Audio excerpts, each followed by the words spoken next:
ベニオに家にいられるとたまったもんじゃありません。日曜なんて大嫌いです。さてと。Actually just lost my fucking notes, so this review is going to be a little bit off the dome. We start with Yami and Julia sharing their final moments, which is pretty depressing, honestly, and it sets the tone for the arc pretty well. Liched, who we find out a little bit later on, is not actually Liched, it's this dude named... We're back. I know I've been pretty shit at my upload schedule and I don't really have an excuse. I mean, I have one right now because I'm fucking sick, but aside from that, I just haven't really been feeling like making videos. But thankfully, we come back to this absolute blanger of an arc. I mean, it's genuinely one of the best arcs I've ever read, 100%, so I'll skip all the bullshit and let's just jump right into it. There's some good gags at the start, and Noelle has an interaction that I really like, but what's really important here is that the hole in the castle is getting smaller, so we kind of need to, you know, jump up there and get in pretty quick. Some elves attack, so Mimosa, Asta, and Noelle split up from the Black Bulls again to go fuck up some stronger elves with the captains inside the castle. And this panel where the Black Bulls are getting ready to attack is so fucking good. Like, it makes me wish we saw what their fight was like, but to be fair, it would have made this arc like 20 chapters longer, so it's whatever. Inside the palace is this sick-ass transition panel, and it leads into Asta being the luckiest man alive. Envy is a sin, so I won't say much more than that. There's this video game type setup with the fights, and I thought that was really fucking cool. The fights we have are Asta and Mimosa versus Real, Noelle versus Fauna, Mereoleona versus Veto, and Fuegolian versus, this guy?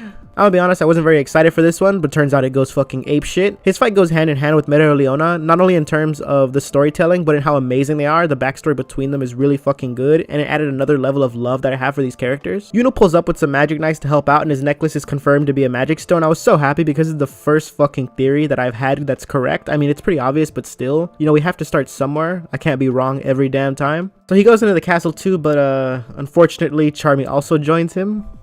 Fan-fucking-tastic. Asta versus Real was, that was a fight, and it was definitely a fight. I think this is like the first genuine time Black Clover has ever disappointed me. I'm really sorry if you love this fight, but in my opinion, it was kind of really dog shit, so I'll just leave it at that. I'm gonna move on, not gonna talk anything about it.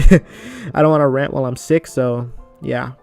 Yuno pulls up on the main evil trio to show how much of a beast he is, but this dude takes his stone and he's revealed to be a fucking traitor. Like, I was losing my shit when I was reading this in the car, and it's revealed that the entire plan was to get a devil reincarnated, so everyone got played, not just the humans, but the elves too. And that whole reveal is just fucking cool. Like, it's hard to stop and actually try to write notes or something because I was just reading it page after page after page. So I actually didn't write much about it. I'm just trying to go from memory, but I remember losing my shit at it. I knew devils had existed in the series before this from spoilers, but not like this. I thought the devils would be something completely different. He's a fucking monster in terms of combat, but we do manage to land a hit off him, which is pretty cool, but then we learn how black grimoires work, and then there's fucking dark elves now, which, you know, is awesome. I love a good dark elf. I can't wait to see other variants of elves, which we probably won't, but I'll definitely settle for dark elves because Patoli goes fucking apeshit as a dark elf. Asta and Yuno manage to block this big ass spell, but it isn't really enough, and Nozel comes to fight him. This fight is crazy as fuck, and his cage is mega busted. Like, I can't see anyone actually surviving that, not even Asta, I think, at this point. And I thought it was really interesting that he proclaims that he wants to be the Wizard King to Asta and Yuno, and I really like that another captain sees them as rivals. So Asta goes into Patri's memories, which was awesome. It's an amazing Asta moment, and it really shows his maturity and how he's able to hate Patri without succumbing to revenge. Lich versus the Devil was a fun fight to read, and then Yami and Elf Charlotte pull up to help beat his ass, and then it becomes an amazing fight.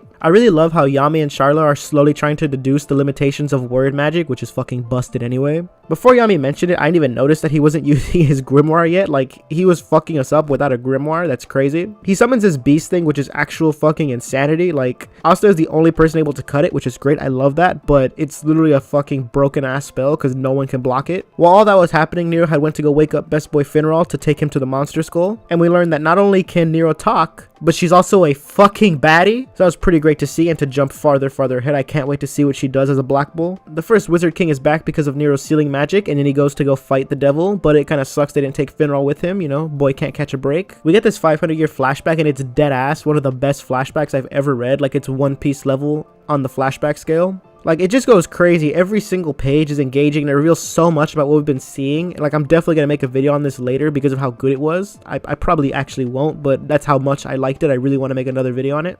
Liched and Lumiere, which I'm gonna mispronounce that name a bunch throughout this arc, so I'm trying to say it as little as possible. But Liched and Lumiere have a good scene where they see each other, and it's wild just how powerful they are. Like, we saw how powerful they were in the flashback, but I don't know, I just didn't think they'd be that powerful when they came back. And Yuno also points out how Lich's mana is nostalgic to him. We get that revealed later, but I thought that was interesting when I first read it. The Wrath of the Elves spell was cool as shit, and I love how it leads to Asta getting a new power up with his sword, because it shows us that there's different abilities that can be unlocked through the swords. I don't know why I didn't expect that. I feel like that's a no shit thing you would obviously have, but I just really didn't expect that to happen.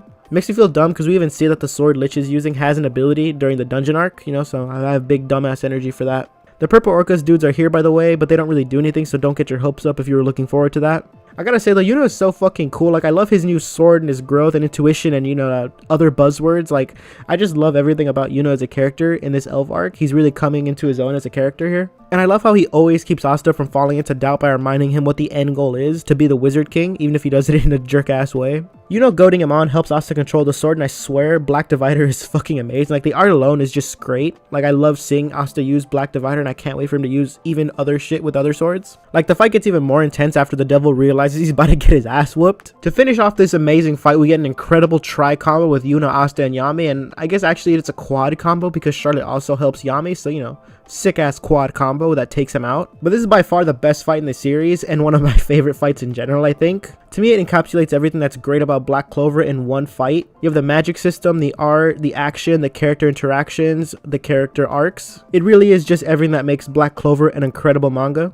I didn't have anywhere else to mention this, so I'll mention this at the end of the fight, but Tabata's use of black ink and not making it just look like dark blotches really shows off his talent as an artist. Like, it looks completely different than anything we've seen from the beginning of this manga, so you can really see his growth as an artist here. I assume the devil we kill meets the devil that's in Asta's grimoire before he dies, but we're going to learn a little bit more about that later, so I'll mention it there.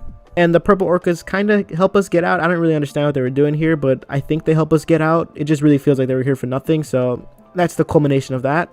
With Asta, Lich, and William's help, we undo the reincarnation. It was really heartwarming in a kind of sad way to see all the goodbyes. Like, it's super depressing, and it gets even more depressing when Yuno learns that Lich's son was in his body and they have this little conversation.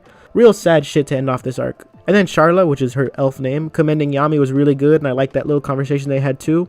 I didn't really mention him that much aside from when he turned into a dark elf, but Patri had a really amazing character arc. It's just a little confusing how he was able to stay. Like, it's whatever, I'm fine with it because I want to see more of him and see where his character goes. I just didn't really know how it happened. Okay, so here's where we get to the quote-unquote controversial shit. So Julius is alive. And I'm gonna be honest, I knew this was coming because I remember the outrage on Twitter when it happened. It was hard to avoid knowing that this came. I just expected it to be way farther ahead and not in this same arc because I don't remember when it happened or when this arc came out. And I don't know if this is going to make any of you mad, but I don't really mind it at all. I mean, it was foreshadowed during his death, and considering his magic, I think it makes a lot of sense. And then we learned that it was also a combination of this magic item, so that makes even more sense to me. Does it cheapen his initial death? I think it does, kind of. But I guess as long as him being alive serves a purpose, I don't mind it at all. And it serves a purpose almost instantly because he helps save Asta from the Parliament. I am going to wait to see what William's punishment is because obviously I understand his character and the duality of it and everything he did, but actions need consequences, and I don't think I would like it if he kind of just gets off scot-free. We get some cool political stuff that I love, and it's pretty realistic that the other kingdoms would attack and that Asta would be used as a scapegoat for the Clover Kingdom. That being said though, the Parliament is disgusting and they deserve to die. The Black Bulls pulling up on the Parliament was incredible, and it really shows off why they're a goated ass group. Like, they're pretty ride or die for everyone in their group. We end up getting exiled to go investigate devil stuff though, so that sucks, but shout out to Julius for the help. I'm gonna be honest here, again, this part kind of feels like filler. Like, we get some good stuff about how Noelle's mom was killed by the devil in Asta's grimoire, and about how Megasulu, who is that same devil, is behind a lot of other fuck shit, but it just feels really slow these last chapters, like especially the Yami and Charlotte part, and I like their dynamic, but this just isn't what I wanted to see right now, and I felt that could have been shortened a lot more. Like, I feel like all these chapters could have just been in one chapter. We learn about a devil curse in the Heart Kingdom, and we use Mimosa's exchange stuff to head over, and while that's happening, we see a crazy ass mage that wipes out a ton of Dynan people. And what makes this more insane is that this is someone Luck doesn't want to fight. We have some scuffles and see some crazy magic in the Heart Kingdom, but all that culminates in the Queen asking us to make an alliance to fight the Spade Kingdom and Megasula, and that means we're getting a time skip. And I can't fucking wait to see how powerful we get after. Like, I love a good time skip in manga. I know some people think it's generic or stupid or whatever, but personally, I love a good time skip. They're just my shit. I get so sick to see a time skip. I love it. This arc was incredible, like a masterclass, goated ass arc that I just loved so much. Even if the last few chapters were slow and kind of felt like filler, I loved it and I can't wait to see more of what's coming for Black Clover. If I didn't talk about something and you want to know what I thought about it, then comment down below and I'll probably answer it. Maybe, we'll see. Like, obviously I can't put everything in a video because that'll lead to me saying the same stuff over and over again about how I loved it, or, you know, shit like that, or how something was crazy. Like, I can't just do that for a whole video, so I try to keep that down to a minimum. Or maybe I just can't say too much about something and it doesn't feel worth it to put into a video. But yeah, any questions, ask me or whatever. This sounds like a fucking insurance call, but yeah, that's about it. Later.